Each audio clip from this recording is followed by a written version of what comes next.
You have always felt slightly apart. Not rejected, not excluded, not broken in the way that word usually implies. Just apart. Like there is a version of you that exists in the rooms you walk into, that laughs at the right moments, that says the right things, that participates in the performance of connection. And then there is the real version, the one that comes alive in the quiet, in the solitary hours, in the space between people where you are finally free to think the thoughts that never quite fit the conversations you were in the middle of. And you have spent years wondering if something is wrong with you for feeling this way, for preferring the alone, for finding crowds exhausting in a way that most people around you seem to find energizing, for walking away from things, from relationships, from environments, from versions of your life that most people told you were exactly what you should want. I need to tell you something that nobody has ever said to you directly. There is nothing wrong with you. The path you have been walking alone is not a deviation from the life you were supposed to live. It is the life you were supposed to live. And the solitude you have been apologizing for is the exact condition that is building everything that matters about who you are becoming.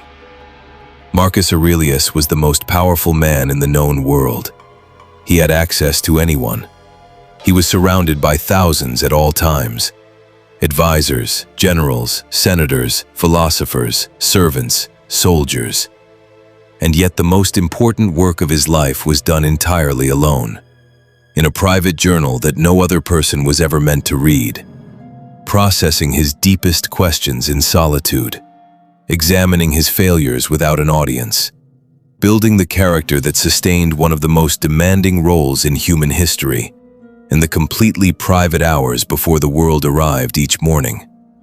He wrote that you have power over your mind, not outside events, and that power is only ever fully accessed in the quiet, in the alone, in the space where the noise of other people's expectations and opinions and needs cannot reach. The crowd does not build great men. It consumes them. The solitude does. And the man who understands this and is willing to pay the social cost of choosing it is building something in himself that no amount of company could ever produce.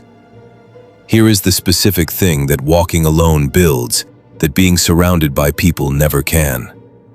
Self-knowledge. Real self-knowledge. Not the curated version of yourself that you present in social situations. Not the performance of the man you think you should be in front of the people around you.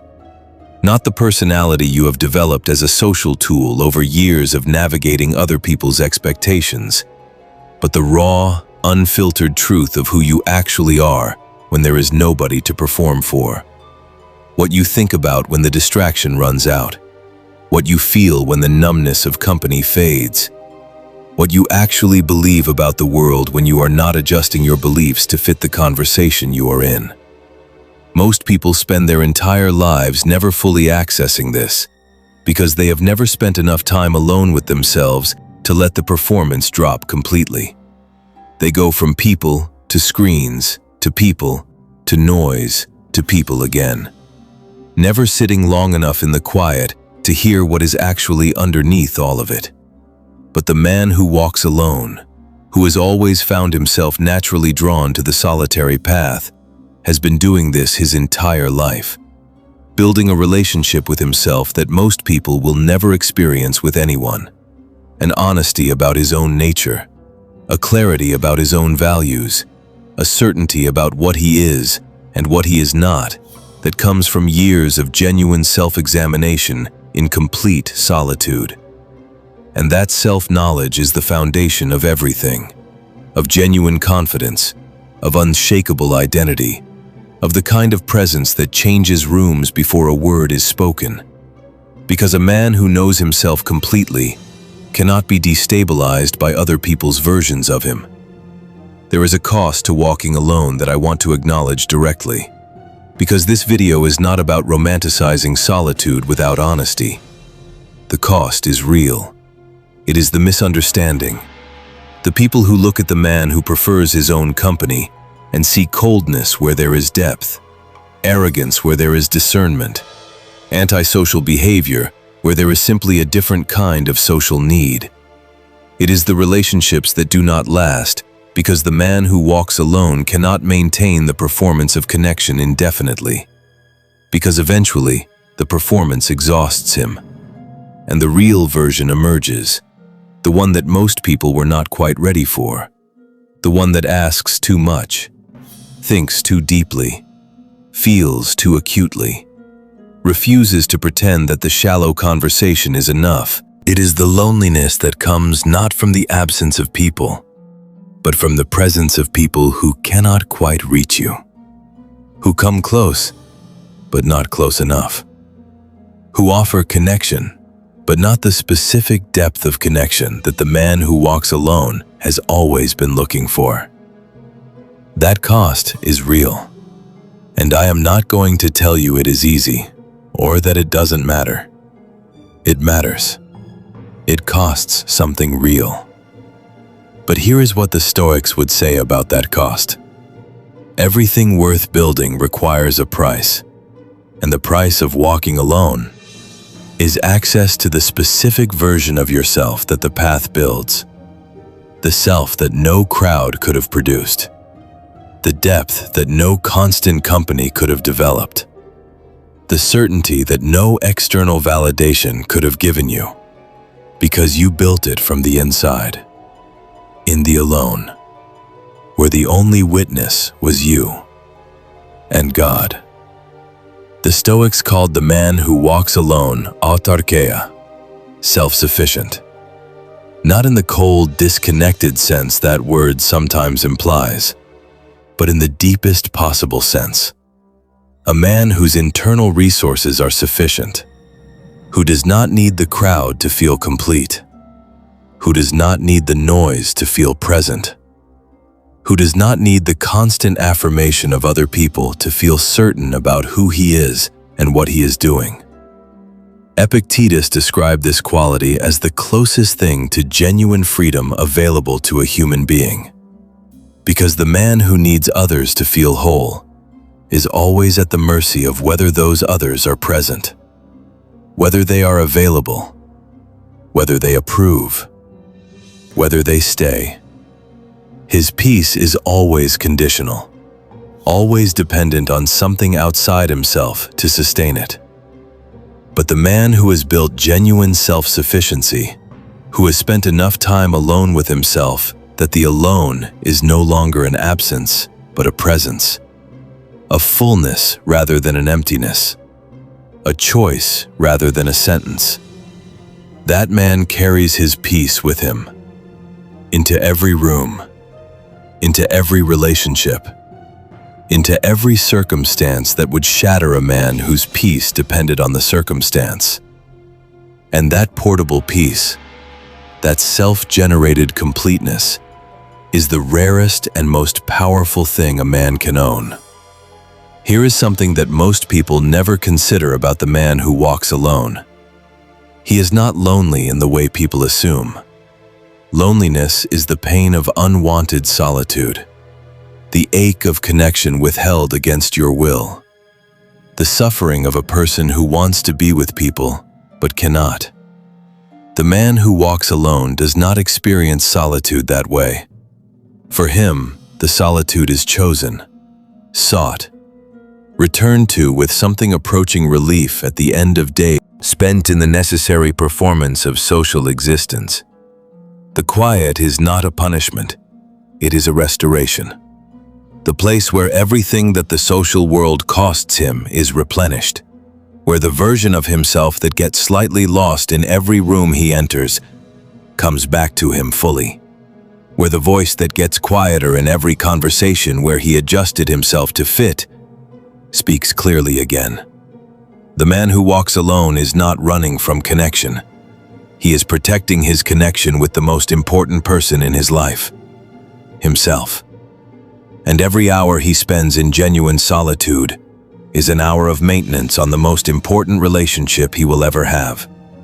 Here is what the path of the man who walks alone eventually produces. It produces the rarest quality in human character: incorruptibility. The inability to be fundamentally changed by external pressure, by the opinions of crowds, by the social cost of maintaining your values in a world that constantly asks you to compromise them.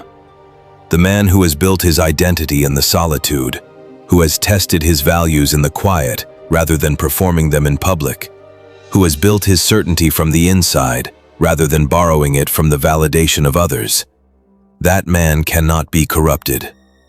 Not because he is not tempted, but because his identity does not live in the place that corruption needs to reach.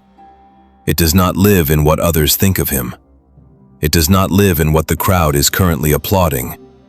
It does not live in the comfortable version of himself that social pressure produces in men who have never spent time alone long enough to find out who they actually are. It lives in something built in the solitary hours, in the mornings before anyone was awake, in the late nights after everyone had gone home, in the walks he took alone when other men were filling the silence with company, in the private decisions he made in the quiet that nobody ever knew about, but that built the man that everyone eventually encountered. Marcus Aurelius wrote something in his private journals that I have thought about more than almost anything else he wrote. He said that nowhere can a man find a quieter or more untroubled retreat than in his own soul. Not in the company of the right people, not in the achievement of the right results, not in the arrival at the circumstances that would finally allow him to be at peace. In his own soul. The retreat that is always available, that requires no journey to reach, that cannot be taken away by any external circumstance, that is always there, in the quiet, in the alone, in the space that the man who walks alone has been building his entire life without always knowing what he was building.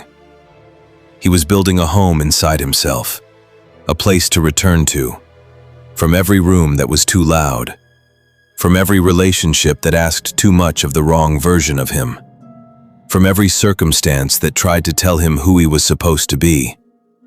He was building the retreat, and the retreat is now fully his. In every moment, in every room, even in the company, even in the noise. The quiet is always there, because he built it where it could never be disturbed, inside. I want to leave you with this.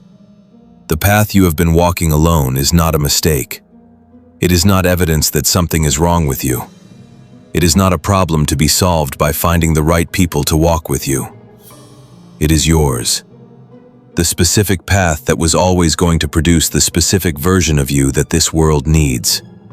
The depth that the shallow conversations could not have built. The certainty that the constant approval could not have given you. The incorruptibility that the comfortable compromises could not have produced. The peace that no external circumstance was ever able to give, because you built it in the place where peace actually lives. Inside the man who stopped waiting for the crowd to arrive and walked forward anyway, alone, by choice, with certainty, knowing something that most men spend their entire lives never discovering, that the strongest version of yourself has always been built in the solitude, and that the path walked alone was never a path without a destination. It was always leading somewhere, and you are closer to that somewhere than you have ever been. Keep walking. If this described your life, subscribe. We build here every single week. Drop a comment. Do you walk alone? Just drop yes. See you in the next one.